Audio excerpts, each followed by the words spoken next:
Why did Sarah laugh and say, "Will I really have a child now that I am old? Is anything too hard for the Lord? I'll return to you at the appointed time next year, and Sarah will have a son." Sarah was afraid, so she lied and said, "I did not laugh." But he said, "Yes, you did laugh." So, so they're all sitting there around the tent. And it's been a while from the time we talked about last time, from the time that these three visitors first showed up till the time that they're gathered together. It's taken a while because this was not unleavened bread. This was leavened bread. She kneaded it. She mixed it, kneaded it. It had to rise, and everybody knows that doesn't happen real quick. Then she cooked it. But the other part of it is he went to the herd. He picked out a calf. They had to butcher it. They had to roast it. That doesn't happen in 20 minutes either. So this had been a while as they're waiting for these things to be done. And now they are eating finally, and Abraham is standing there at the weight near them. And whether it's during the meal, at the end of the meal, whatever, one of them, it doesn't say whom in this instance, said, "Where is Sarah, your wife?" And Abraham answered, "There in the tent." Well, one of the interesting things about that is, if you get to reading it, and that's one thing I got thinking about. If there were three strangers came to my house, or when you live out and not so much even a house around here in these days when you have social media and you have television, you have all those things. But just think about if you were living out in the wilderness like that. Three people came to your house and called your wife by name. Wouldn't you be wondering, how do you know the name of my wife? But Abram doesn't push back on any of that. He just answers them and says, "They're in the tent." Now, one of the other things that's really strange about this, or to kind of understand the cultures and back then, and it was the same thing in Jesus' day, and it played into some of his interactions, but it's even in certain parts of the world still today, and especially with Muslims, is one man does not speak to another man's wife. When I was over in Israel, we had the big thing where there was 900 people and however many buses that would be that was traveling all around, and Eugene paid for me to stay over at the Jerusalem Institute of Biblical Studies for 4 or 5 days. And we were getting ready to go to an Arab community, and that's one of the things that the guy that was our instructor and teacher, which is from over here, and he'd lived over there for 20-some years, we were going to a Muslim community. He said, "Do not ever ask to see a picture of their wife. You don't ask for their wife's name. You don't do anything like that, because that is the same as asking if she's available for either prostitution or wife swapping, something like that. Men do not address other men's wives." And it was that way all the way back in Abram's day. So rather than calling out Sarah, they just say, where is Sarah? They didn't say, "Where's your wife?" They actually called her by name, which showed that they were not just average travelers. They had something about them that they knew what her name was.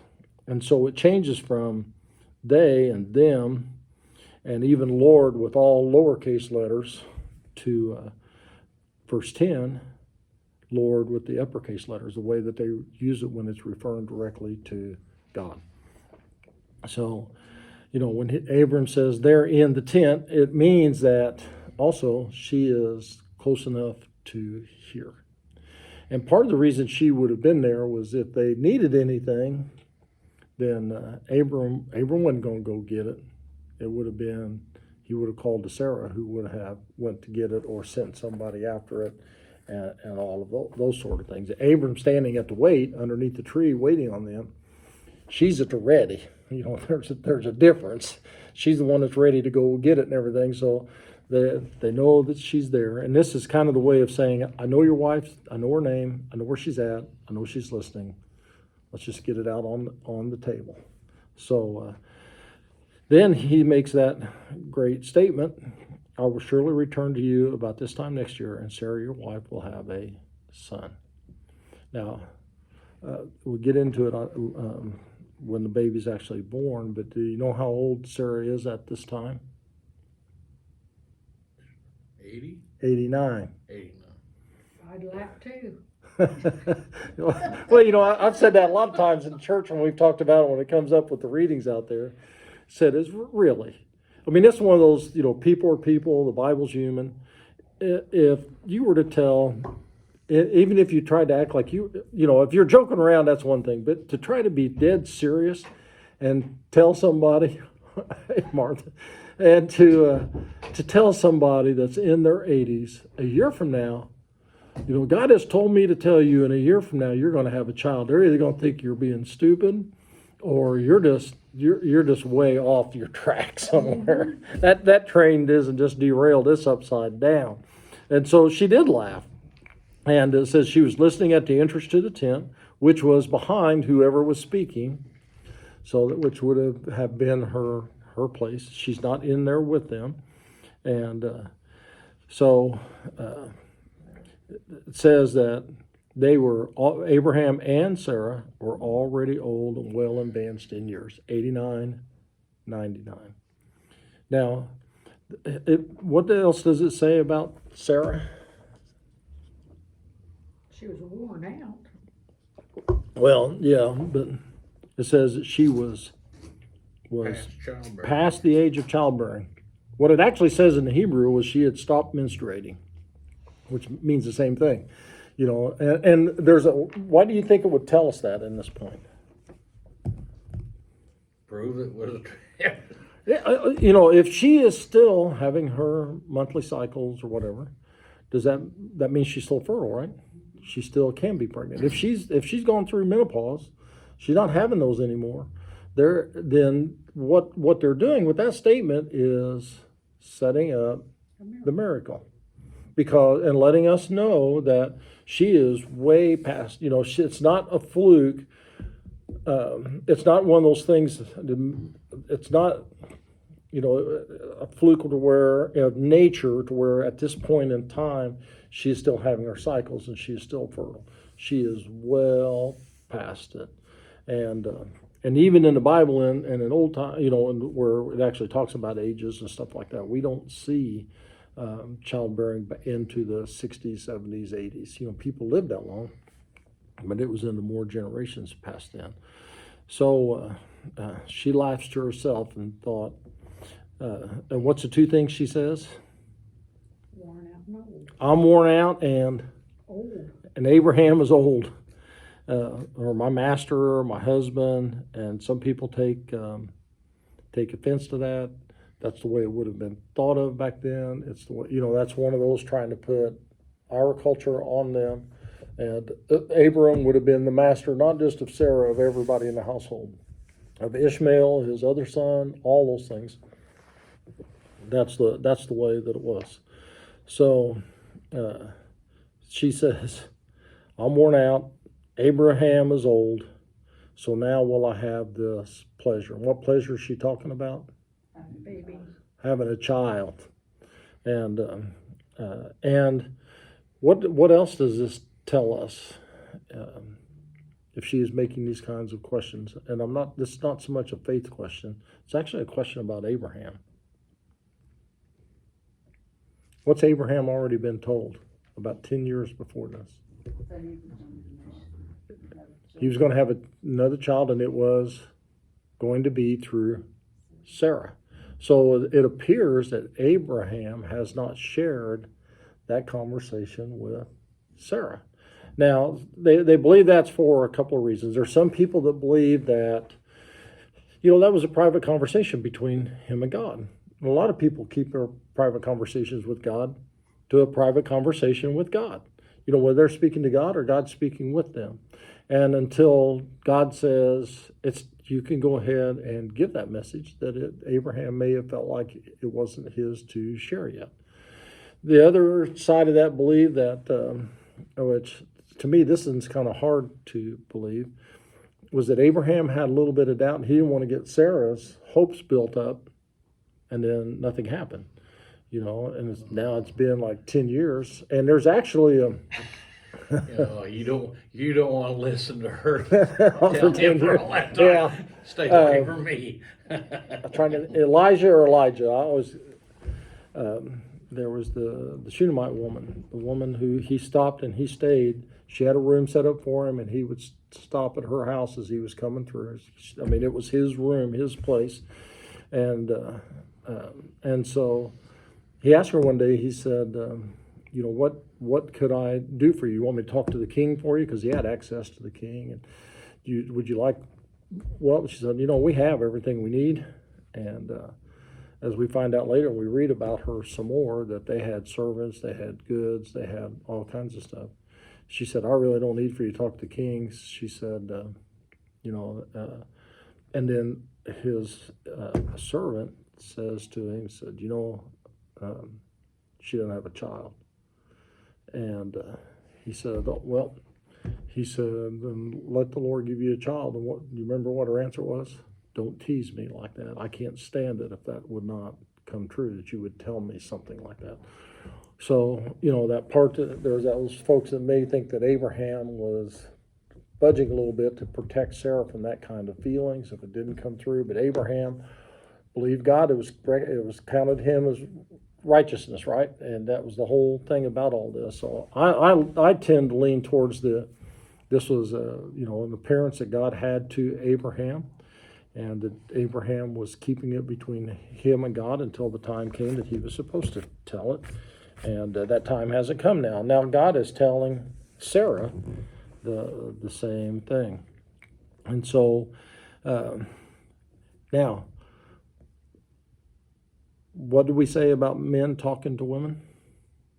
You're not supposed to do it. You're not supposed to do it. So how does the angel, the messenger, the Lord, whatever you want to refer to him, how does he address Sarah?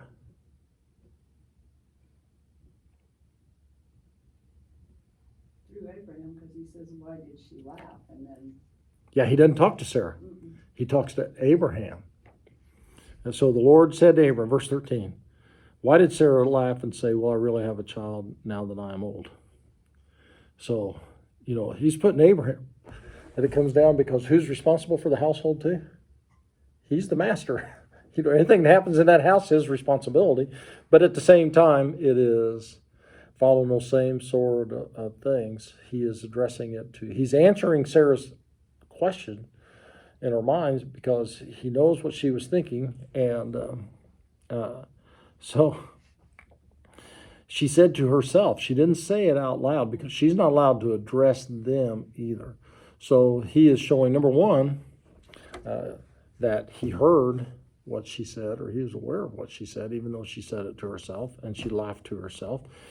And he addresses it back to Abraham, knowing that she is on the other side of a tent wall, a curtain, basically behind him, and whatever is said, she's going to hear.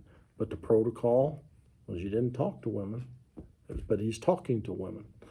Now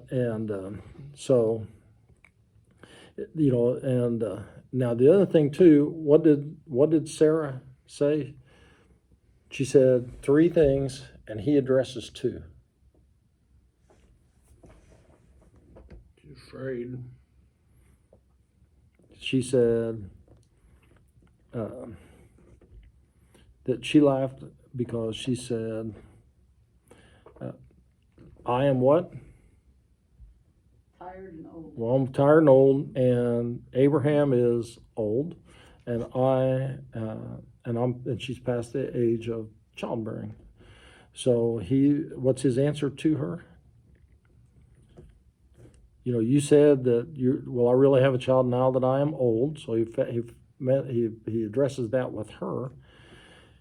Is anything too hard for the Lord? That answers I am past the age of childbearing. What does he not answer? Or what does he not? He doesn't address it. Abraham's old, and Worn out. yeah, and so actually the Jews use this little snippet here of the angel or God or however you want to look at it answering these things with Sarah, because he doesn't mention to Abram. Abram already knew that he was old. They got a name for it, both in Hebrew and English, but it basically means if you are repeating something that needs to be said, You only put out what needs to be said, and you don't include something else that may hurt somebody else's feelings, even though it may be if it is not, if it's not pertinent to what you're saying, then don't further hurt somebody else's feelings. And so that for the Jews, that's what God was doing. He knows Abraham's old. She knows Abraham's old. Abraham knows he's old. There's no sense in addressing that again because it really doesn't have anything to do with it. I think it's also one of those things, Sarah, I'm talking about you. I'm not talking about Abraham. How You know. long did the ladies live back then? Some of them just about as long as the men. She gets pretty well up in years too. 'Cause I would have So, been concerned about, am I going to see it raised oh yeah, at that age? yeah, she does. But You told me the end of the story. and so she does see him raised, and so anyway, God addresses that. Basically, I'm not talking to Abram. I'm talking to you. I don't need to bring up those things. So they remain unsaid, and he again now says to her, is anything, as he's saying to Abram, is anything too hard for the Lord? Now, that kind of comes up, there's three stories that kind of follow along with this same line right here about childbirth that have the same kind of situation. This one, I mean, there's others, we had Hannah this morning, but it didn't say that she was past the age of childbirth, or it was not physically possible for her to have a child because when the time came, she had one. And it was Samuel. There is John the Baptist's parents. Remember what he said? There in no way prove it, because they were after that. I don't believe this can happen. And the angel said, I'm going to show you who's got the power because you're not going to speak until the baby's named. And so, because he questioned it saying, I don't think that's possible, or I don't see how that's possible. Mary said almost what the angel says here. She said, I don't understand how this can happen. How can this be? I've never been with a man. And the angel goes on to answer it, and it's kind of the same thing here. It's past that point in the miracle, but the angel or the Lord, or however you want to see it, addresses that situation. That is anything too hard for the Lord? That's basically the same answer that was given to Mary. Mary's answer was, may it be as you have said. And here, but because he says, about this time next year, I'm going to come back, you will have a son. Now, it doesn't say that the son's going to be born at that time, but sometime within that next 9 to 12 month period, when he comes back, there will be a child there. And so, what happens with Sarah? Well, she denies saying. Yeah, she was afraid, so she lied. And she says, I did not laugh. Because she didn't laugh out loud, right? But he said, this is the only time he actually addresses her in particular. Yes, you did laugh.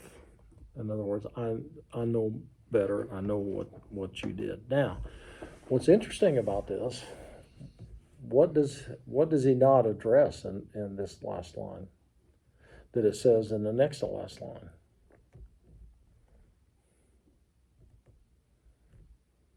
She said, it says Sarah was afraid, so She lied. she lied.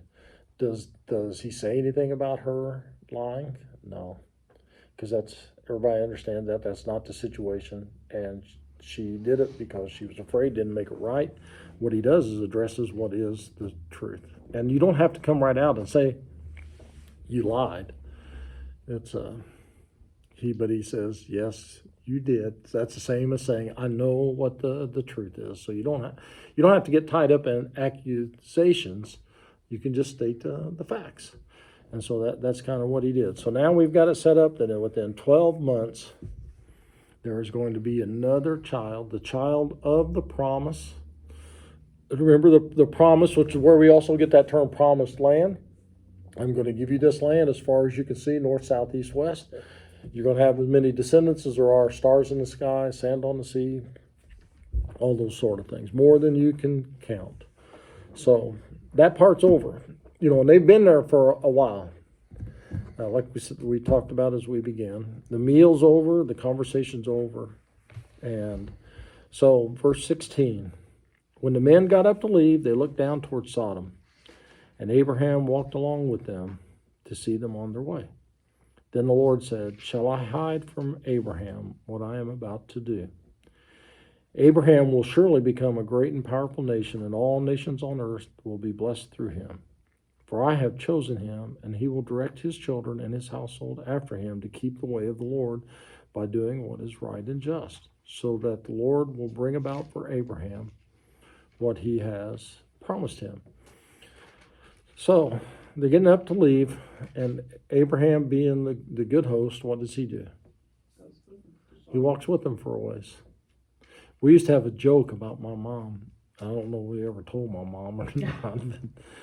When you told my mom bye, you had to start about a half hour before you were ready to leave. And I don't know how many times you had to say it. She followed you all the way out to your car and had her hands on your car as you were getting ready to leave. And you had to say, Mom, pulling away. And she would stand there till you were gone and she couldn't see you anymore to go back in. And that was just and some of my aunts and things that were like that, or stand in the door. My dad was the kind who said, bye, it's okay, I'll see you next time you get here. I got stuff to do. So, yeah, it looks like there may be two or three or two or more of us included in that in here. But so he is being the good host. He gets up, he walks them along their way. And so then we have a conversation, or a kind of what's called a rhetorical question, or God is addressing the other two with him. And what does he say? Yeah, should I let Abraham in on what I'm about to do? That would be nice. So, but he didn't have any reason to do it. There was no reason for God to announce judgment to somebody who was not involved in it, so to speak. And he goes on to kind of repeat the blessing. But Abraham is special because he's going to become a great and powerful nation, and all nations on earth will be blessed through him. Now, that term, and it's one thing I need to mention about that, because I'm not sure I mentioned that correctly before. That whole idea of being blessed through him, or I didn't want to review it, is that Jews and Christians see that two different ways. For Christians, all nations being blessed through Abraham is that Abraham was the beginning of the Jewish people, and Christ came from that line. And so from Abraham through the patriarchs, all the way down through the tribe of Judah, through David, and on down, we have Jesus being born. And through Christ, all nations on the earth are blessed through Christ.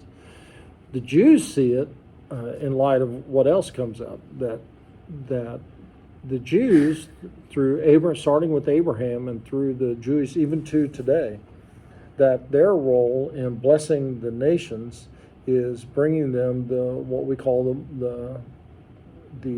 now we call it the Judeo-Christian ethics, what we call monotheism, ethical monotheism, ethics that is through one God that is in charge, and all of that.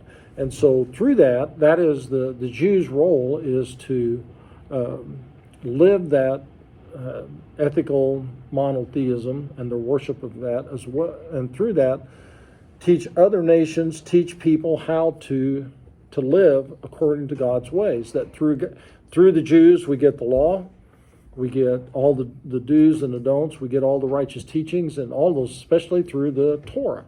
And so that is the way that all nations are blessed, because they learn about God.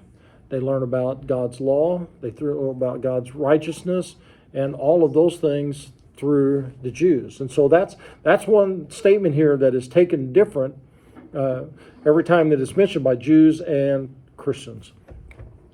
So everybody's going to be blessed through him, through the relationship, through things that are going to come, because we have the Jews, then we get Moses, and we get the Ten Commandments, we get all the other things that end up with all of that through the first 5 books, the Torah. And now, who chose whom? God choose Abraham, or Abraham choose God? God says, I have chosen him. And you know, at first you wonder why did God choose Abraham? But the more you read about Abraham as we go, we see more of his righteousness coming out, his concern for people, his doing the right thing. And even, you know, whether that be the deal with Lot, you know, I'm the elder, I could pick what I want and tell you what to do, but out of graciousness, I'm going to let you choose. And Lot chose the plain, Abraham had the mountains. With going to rescue Lot, putting himself at risk for the family, trying to do the greater good for others, and even putting himself at risk for that. For his generosity that he does here, and for all the other things like that come up. And so with that, we see as the more that it goes, why God chose Abraham, what made Abraham so special. But God says here that he's chosen him for a purpose. And what is that purpose? To direct his children. Yep, to direct his children and his household after him to do what? Keep the way to the Lord. Keep the way of the Lord. And what is the way of the Lord? This is the first time it's really laid out. What is the way of the Lord? What does God Right expect? and just. Yep. Do what is right and just. And, you know, the difference between the two is doing what's right. We all understand that. What is doing what is just or performing justice, although I think that term has been convoluted a lot in our culture. But performing justice or being just is making things right that have been wrong as much as you can, and trying to have the right things being done. And so now God actually tells us, and especially if you see that this is God speaking with Abraham, which is kind of where we're at. Now, the other thing, too, is some say that God just took a man form to come down along with the two angels. The other thing is that some people claim because who is the one that would be fully man? Christ. And so there are a lot of people that see this as the pre-incarnate Christ being there and being the one that's actually talking to Abraham through all this and being the one that was in charge. But we have this is the first time it is actually stated what the purpose of God's people is to keep the way of the Lord by doing what is right and just. And because of that, so that the Lord is going to bring about for Abram what he promised him, which is what? The land and the descendants, and that all nations of the world will be blessed through him. So, verse 20. Then the Lord said, the outcry against Sodom and Gomorrah is so great, and their sin so grievous, that I will go down and see what they have done, to see if what they have done is as bad as the outcry that has reached me. If not, I will know. Then the men turned away and went towards Sodom, but Abraham remained standing there before the Lord. Then Abraham approached it. Well, we'll get into all that because that's a whole section in itself. So God says first, why should I tell Abram? This is why. And so now he's going to tell him that the outcry against Sodom and Gomorrah is great, and their sin is grievous. Now, at this point, we don't know what it is. There are some that think that Abraham may have, because when you have a town like that, or like those, most people in the area know, don't go there. You know, and we may not have so much towns like that, but I can tell you that there are neighborhoods and areas like that people say don't go there, or don't go there after dark.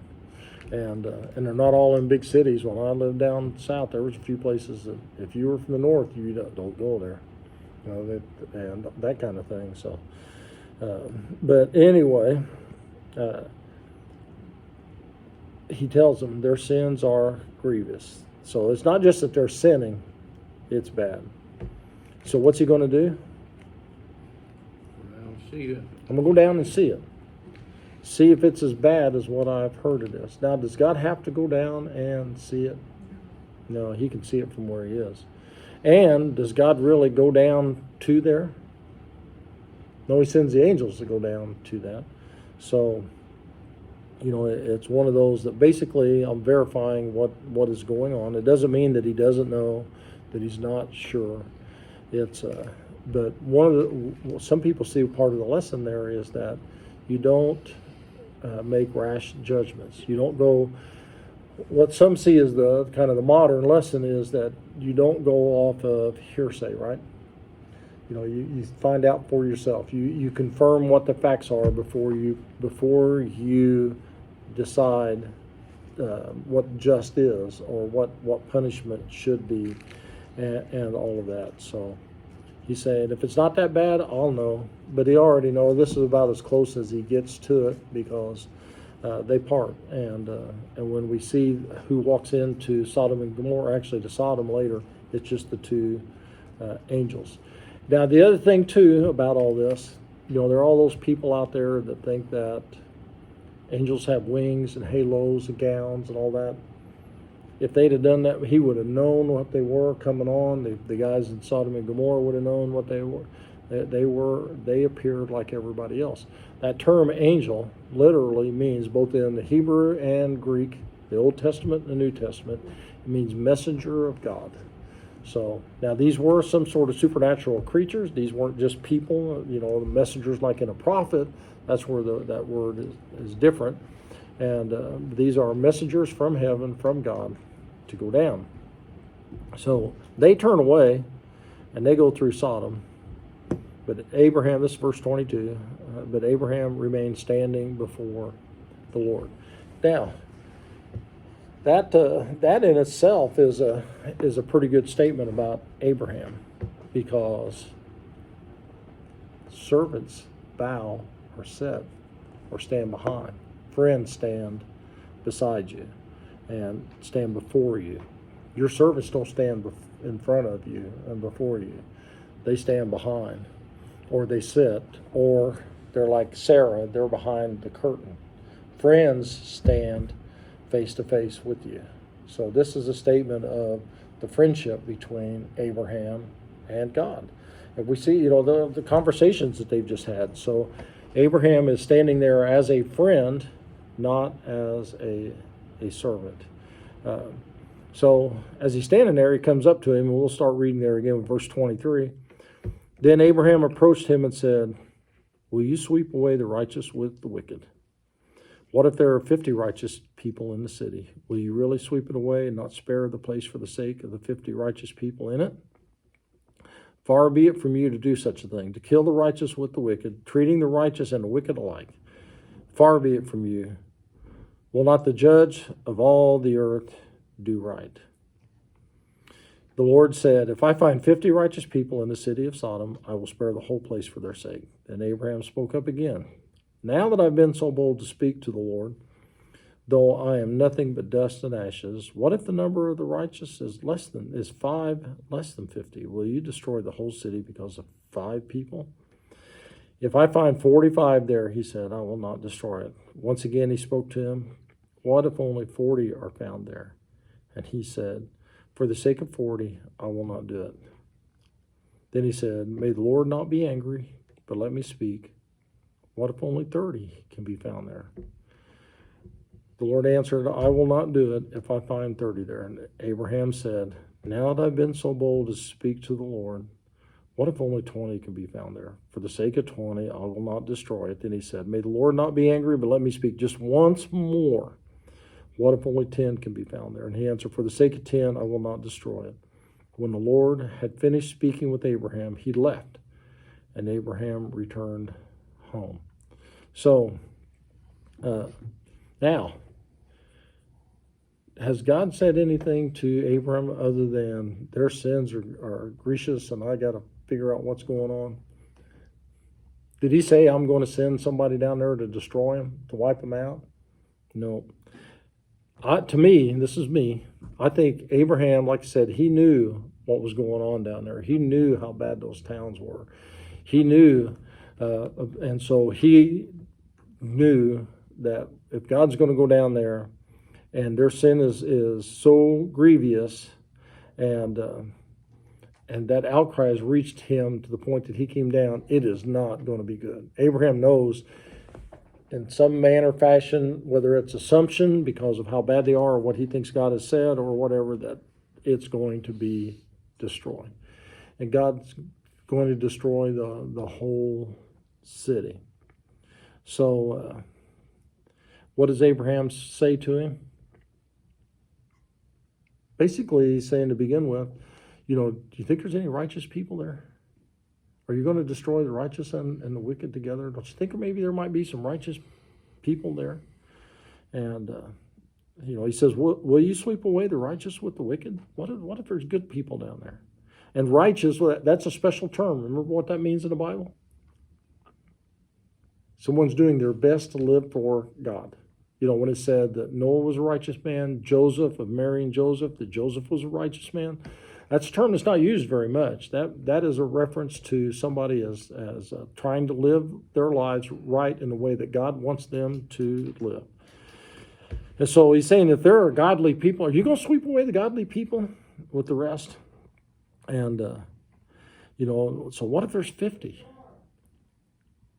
Somebody's got to.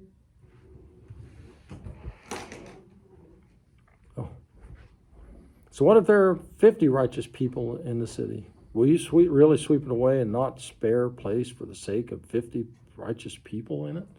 Are you going to destroy the whole town for 50 righteous people? Or will you destroy it and destroy them too? So what does he say in verse 25? It's a term that's used quite a bit in the Bible.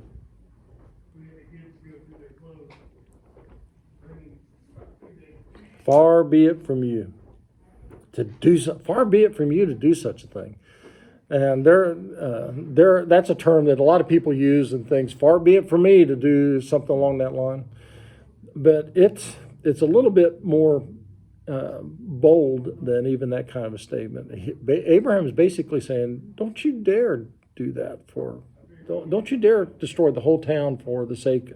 If there's 50 righteous people there, that is not you. Don't do that. You're going to kill the righteous and the wicked alike, treating the righteous and the wicked, treating the righteous and the wicked from you. Don't you dare do that. Won't you do, so what is, God has just said, what's the way of God? Be right and just. Where do we go for justice? To the court. So what does he say here? Because God's already said, Abraham is to be the one. He's talking to the other two angels. Abraham is to be the one to teach the way of the Lord, to make them do right and just.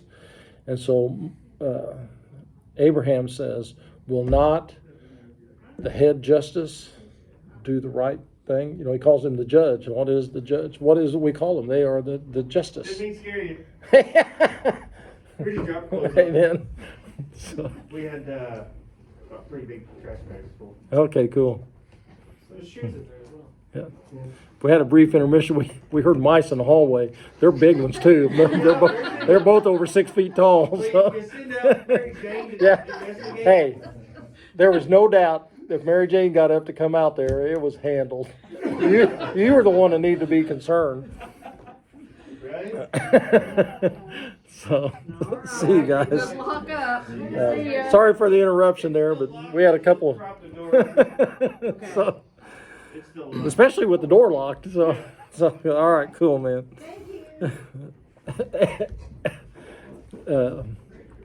Aaron and Aiden dropped off a bunch of clothes for the clothes pantry, and we knew that door down there was locked. So that kind of.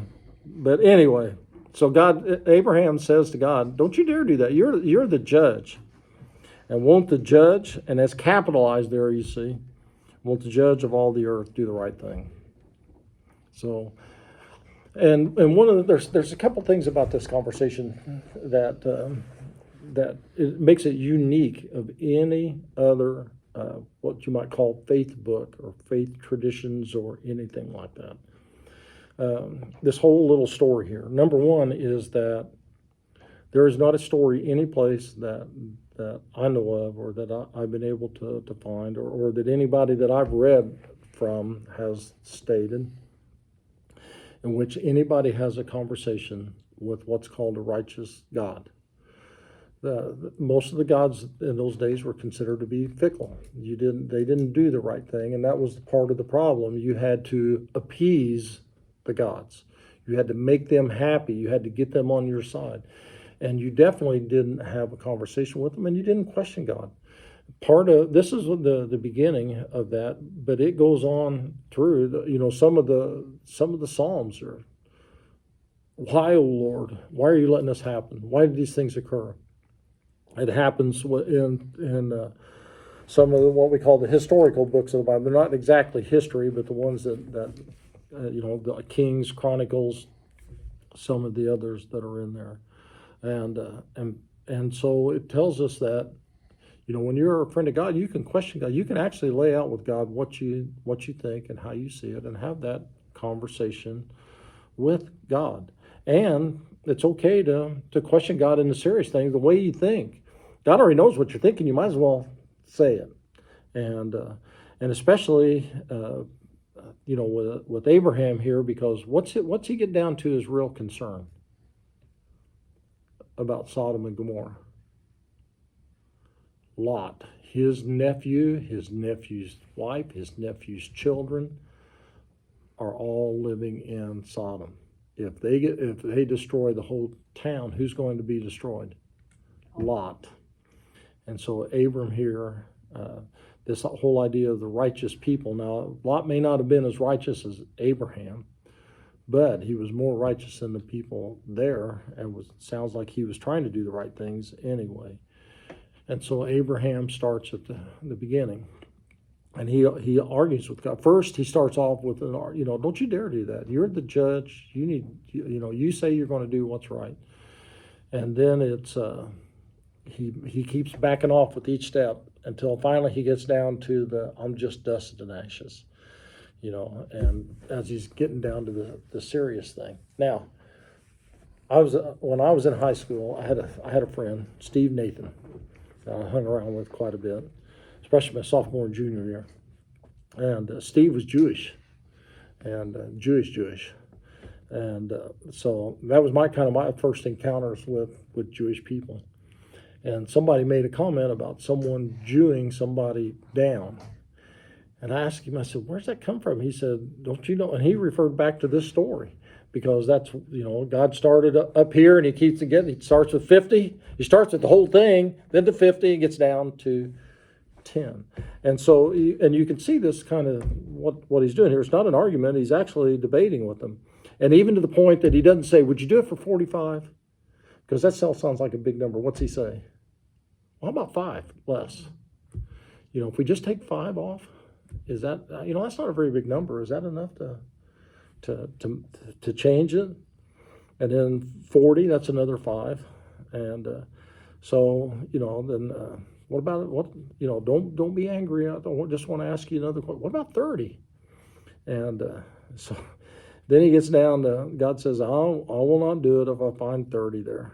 Abraham knows he's not going to find 30 there. He knows where he needs to go to.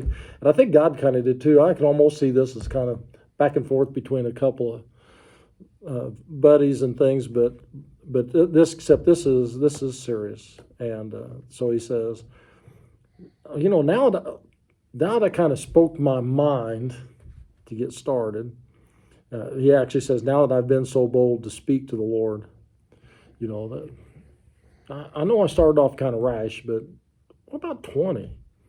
And then it's, what about 10? And so then for the sake of 10, I will not destroy it. And why does Abraham stop at 10? Is that all Lot had? Lot's family was at least 10. There was Lot. We're going to get to it as we go on farther. But there was Lot and his wife. He had 2 daughters. It mentions their son-in-laws, his sons-in-law. And then 2 virgin daughters. And so when you go Lot and his wife, and then you have 4 daughters times 2. And then it says that there were other sons-in-law that were pledged to be married. So that's 4 guys, 4 girls, 2 adults. Well, they're probably all adults, but mom and dad, and at least 4 daughters. And so that's kind of why they think that he stopped at 10. And because then, or the other view is, if you read verse 33, what's that sound like? I give up. Yeah, God said, we're done. When the Lord had finished speaking with Abraham, he left. So that's the other viewpoint, is that he got to 10 and God said, that's enough, Abraham. I'm going home. and was out of there. So you can kind of take it either way, but it gets down to the point that it's already there. Now, the question becomes, as we get ready to go into then Abraham went where? Turned on. We went back home. It's getting late in the day. The thing about it is that Sodom and Gomorrah aren't that far away from where Abraham was. Now, they're not real close, but they're close enough that you can see the ashes, or you can see the smoke, which over there, you can see it from a long ways off, because it's kind of like getting away out west. There's not a whole lot of trees. Most of the trees, a huge tree over there is 15 feet. And so when it's just kind of rolling plains or even the mountains, and there's no humidity, so there's no haze, you can see the smoke. And when you read in Kings and Chronicles and Jeremiah and some of those, and how they knew that the next town back had been conquered, because, it's that old saying, sack and burn.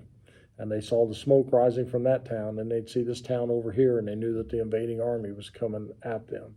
So, and we're going to see that he gets up and goes and looks. Now, how far was it? Could the angels walk there in an hour or two? They didn't have to walk. That's the point about it all. Abraham could have been 40, 50 miles away. That's a day or two walk, probably 2 at least, maybe 3. But they were supernatural creatures. They were there. They just appear. Chapter 19. Then the 2 angels arrived at Sodom in the evening, and Lot was sitting in the gateway of the city. When he saw them, he got up to meet them, and he bowed down with his face to the ground. My lords, he said. And you notice that's all. There's not an uppercase letter in any of that. My lords, he said, please turn aside to your servant's house. You can wash your feet, spend the night, and then go on your way very early in the morning. No, they answered, we will spend the night here in the square. But he insisted so strongly that they did go with him and entered his house. He prepared a meal for them, baking bread without yeast, and they ate.